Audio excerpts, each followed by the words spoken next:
ادارے اور عوام کے درمیان ایک گیپ آیا ہے کچھ خاص لوگوں کی وجہ سے، تو اس جو گیپ ہے اس کو ختم کریں۔ ہمارا جو ادارہ ہے DGISPR، یہ مفاد عامہ کا ادارہ ہے، ان کو چاہیے اس معاملے پر کام کریں۔ اور جنرل باجوہ صاحب دیکھیں، پھر تو یہ جرم ہی ہوا نا، اگر آپ اس وقت کے قائم مقام یا سٹنگ پرائم منسٹر ہیں، اس کی آپ بغیر اجازت آڈیو آپ ریکارڈ کرتے ہیں یا ویڈیو ریکارڈ کرتے ہیں، یہ تو پہلی بات تو یہ کہ اخلاقی طور پر بھی اور دوسرا قانونی طور پر بھی یہ جرم ہے، آپ نہیں کر سکتے۔ اور پوری دنیا میں یہ کیا میسج جائے گا کہ اس وقت کا چیف منسٹر، اس وقت کا جو جنرل ہے، اس نے اپنے سٹنگ پرائم منسٹر کی آڈیوز یا ویڈیوز جو ہے نا ریکارڈنگ کی ہیں، پوری دنیا میں کیا میسج جائے گا؟ تو یہ باتیں ہیں جو درست کرنے کی ہیں اور ٹھیک کرنے کی ہیں، اور عوام بھی کہیں نہیں جا رہی، عوام بھی ہمارے اس ادارے کے ساتھ ہی ہے۔ لیکن ہونا یہ چاہیے تھا کہ باجوہ جو ڈاکٹرین ہے یا باجوہ پالیسی ہے، اس کو پس پشت ڈال دینا چاہیے۔ اس کی وجہ سے نا عوام میں تھوڑا بہت غصہ ہے، اپنے اداروں سے ناراض ہے، تو ان چیزوں پر غور کرنے کی ضرورت ہے۔ اور اس کا باجوہ صاحب کے اعتراف کا یہ نقصان بھی ہوگا کہ ہمارے جو موجودہ آرمی چیف ہوں گے، ان سے کسی بھی پولیٹیشین کی اگر ملاقات ہوگی یا کال پہ بات ہوگی تو اس کے دماغ میں وہی گھنٹی باج رہی ہوگی کہ میری کال ریکارڈ ہو رہی ہے، یا ان کی کوئی آپس کی جو ملاقات ہوتی ہے، جیسے ان کیمرہ بریفنگ ہوتی ہے، تو اس کے دماغ میں وہی بات چل رہی ہوگی، یا اس سے کسی خفیہ طور پر بھی خفیہ میٹنگز بھی ہوتی ہیں، خفیہ ڈائلاگز بھی ہوتے ہیں جن کو خفیہ رکھنا ہوتا ہے، تو اس کے دماغ میں وہی بات ہوگی کہ یہ جو ہمارے موجودہ جو پاورفل ادارے ہیں، وہ میری اس بات کو یا میری اس ویڈیو کو یا اس میٹنگ کو یا جو منٹس بولے جاتے ہیں وہ ریکارڈ ہو رہے ہوں گے شاید، تو یہ گھنٹی اس کے دماغ میں بجتی رہے گی، تو یہ اچھی بات نہیں ہے۔ آپ ایک پروفیشنل ادارہ ہے، جو ہے آپ کا کام، اگر آپ اس کی ہی طرف توجہ دیں تو یہ بہت ہی جو ہے نا ملک پاکستان کے لیے اور عوام کے لیے بھی بہتر ہوگا، اور پولیٹیشنز کو اپنے حال پر چھوڑ دیں۔ دیکھیں، جو محب وطن نہیں ہے یا جو پولیٹیشن ملک پاکستان کے لیے ٹھیک نہیں ہے یا کرپشن کر رہے ہیں، تو جو ادارے ہیں، جو ہمارے سرکاری ادارے ہیں، جو عدالتیں ہیں، جوڈیشری ہے یا نیب FIA، اس کو آزاد کر دینا چاہیے۔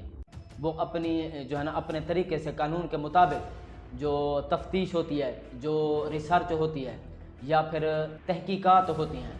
وہ کریں، اور کوئی بھی پولیٹیشن، چاہے نواز شریف، عمران خان، زرداری، بلاول، کوئی بھی ہے، کسی بھی کرپشن میں اگر ملوث ہے، اس کے خلاف تحقیقات ہونی چاہیے، اس کی کرپشن کو بے نقاب کرنا چاہیے، منی لانڈرنگ، لوٹ مار، عیاشیاں اور بیرون ملک جو دورے ہیں یہ بھی ختم ہونے چاہیے، ضرورت کے مطابق چیزیں ہونی چاہیے، عیاشیوں کو جو ہے نا ختم ہونا چاہیے۔ اگر ان کو ان کے اپنی مرضی پر قانون کے مطابق ان کو بھی کٹہرے میں لایا جائے، جو ہمارے ادارے ہیں، جو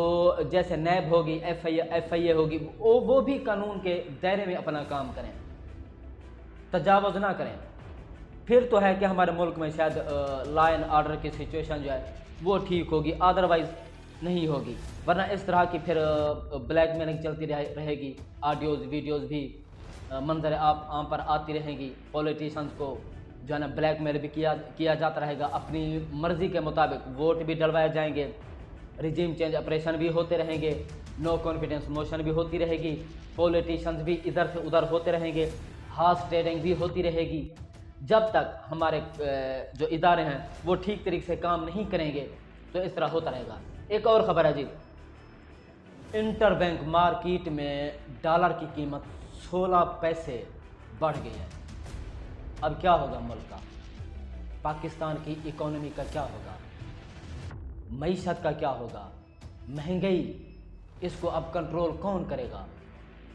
اس کا جو اثر غریب پر پڑے گا اس کا کون ذمہ دار ہے، ہمارے امپورٹ ایکسپورٹ متاثر ہوں گی، اس کا کون ذمہ دار ہے۔ 16 پیسے اضافہ کوئی معمولی بات نہیں ہے، عام آدمی پر اس کا برا ایفیکٹ پڑے گا۔ اب یہ اس کو کنٹرول کون کرے گا، ہمارا ملک دیوالیہ ہو جائے گا، یہ عمران خان دور کی بات میں کر رہا ہوں۔ عمران خان دور میں جب اضافہ ہوتا تھا ڈالر کے ریٹ میں تو 1 روپیہ 75 پیسے، 16 پیسے، 20 پیسے یا نہایت 2 روپے۔ تب میڈیا کے جو اینالسٹ ہیں، کرائم رپورٹر، تجزیہ کار، وہ مائک لے کر دکان دکان پہ جاتے تھے اور یہ میڈیا پر شو کراتے تھے کہ عوام کی چیخیں نکل گئی ہیں، ڈالر 16 پیسے مہنگا ہوا ہے، 20 پیسے مہنگا ہوا ہے، عوام رو رہی ہے، مہنگائی، انڈے کا ریٹ کنو کتنے روپے درجن، انڈے کتنے روپے درجن، آلو کتنے روپے درجن، اس طرح کی جو رپورٹنگ ہوتی تھی اور عوام کو بدظن کرنے کی کوشش کی جاتی تھی۔ لیکن اب اس طرح کی رپورٹنگ نہیں ہوتی، کیونکہ اب 16 پیسے 20 پیسے اضافہ نہیں ہوتا، 20 روپے، 10 روپے، 15 روپے، بلکہ ایک ہفتے میں 50 روپے اضافہ ہوتا ہے۔ اب ان کا رپورٹ کرنا بنتا نہیں ہے۔ اگر پیسوں میں اضافہ ہوتا 10 پیسے 20 پیسے پھر رپورٹ کرنا بنتا تھا، لیکن اب رپورٹ کرنا نہیں بنتا۔ منی بجٹ اب پیش کیا جا رہا ہے جس میں مختلف قسم کے نئے ٹیکسز لگائے جائیں گے۔ جو جی ایس ٹی ہے اس میں مزید 1% اضافہ ہو رہا ہے، یعنی کہ ایک عام آدمی جب 100 روپے کی کوئی چیز خریدے گا تو اس 100 روپے میں سے 18 روپے جو ہے وہ حکومت کو دے گا، یعنی کہ 82 روپیز جو ہیں اس کی وہ چیز خرید سکے گا، 18 روپے جو ہیں وہ حکومت کی جیب میں جائیں گے۔ یہ صرف 100 روپے کی شاپنگ کی بات کر رہا ہوں۔ تو سبسڈیز جو ہیں جو عمران خان دور میں بھی لگائی گئی تھی وہ بھی ختم کر دی جائیں گی، جو ریلیف ہوگا وہ بھی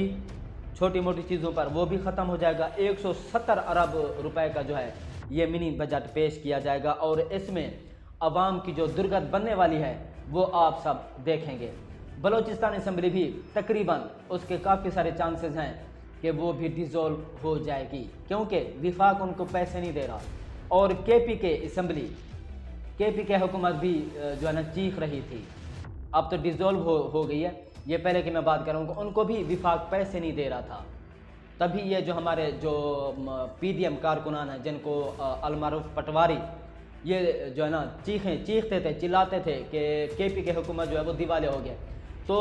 حکومت کا کام ہے، وفاق کا کام ہے وہ صوبوں کو جو ان کے حقوق ہیں وہ دے۔ اب بلوچستان اسمبلی وہ عمران خان کی تو نہیں ہے، وہ اب ڈیزولو ہوگی تقریباً، اس کے چانسز جو ہیں وہ کافی سارے ہیں۔ تو اس پر جو ہے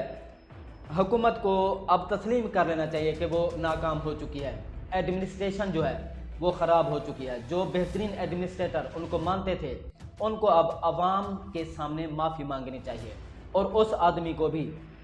عوام سے معافی مانگنی چاہیے، کیونکہ یہ ایک مقتدر ادارہ اور ایک بہت بڑی سیٹ ہے، کوئی چھوٹی موٹی دکان نہیں تھی کہ جس نے ایسے ہی کہہ دیا کہ ہاں جی میں آڈیوز ویڈیوز بھی میں ریکارڈ کرتا تھا اور اس کا جنرل فیض حمید کو بھی پتہ نہیں تھا۔ تو اس کو بھی عوام سے معافی مانگنی چاہیے، اور موجودہ حکومت کو بھی چاہیے کہ وہ نئے الیکشن،